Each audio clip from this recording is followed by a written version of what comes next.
ലോകത്തിലെ ഏറ്റവും വലിയ ജനാധിപത്യ രാജ്യമാണ് ഇന്ത്യ.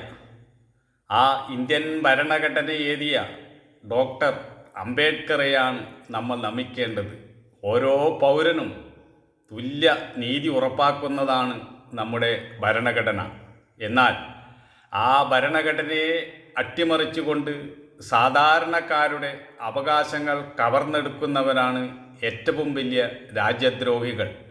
എന്തിനു പറയുന്നു, ധർമ്മസംസ്ഥാപനത്തിന് വന്നവരാണെന്ന് പറയുന്നവർ പോലും, നിരന്തരം ധർമ്മോപദേശം നൽകുന്നവർ പോലും ഭരണഘടനയെയും ഗവൺമെൻറ്റിനെയും വഞ്ചിച്ച് പണം സമ്പാദിച്ചു കൂട്ടുന്നു. അവരെ തൊടാൻ പോലും ആർക്കും സാധിക്കുന്നില്ല. ഇന്ന് ഏറ്റവും കൂടുതൽ ഗവൺമെൻറ്റിനെ വഞ്ചിക്കുന്നത് പല ആത്മീയ കേന്ദ്രങ്ങളുമാണ്.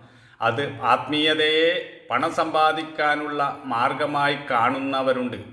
ഇത് പൊതുജനം തിരിച്ചറിയേണ്ടിയിരിക്കുന്നു. ഈ ഇൻ്റർനെറ്റ് യുഗത്തിലും ഇങ്ങനെയൊക്കെ നടക്കുമോ എന്ന് പലരും അതിശയിച്ചു പോകുന്ന രീതിയിലാണ് അവർ കൊള്ള നടത്തിക്കൊണ്ടിരിക്കുന്നത്. പല ബാങ്കുകളെയും അവർ കയ്യിലെടുത്ത് അവരുടെ ബിനാമിയായി ഉപയോഗിക്കുന്നുണ്ട്. ഇതിനൊന്നും ആർക്കും തന്നെ ചോദ്യം ചെയ്യാത്ത നിലയിലേക്ക് അവർ വളർന്നിരിക്കുന്നു.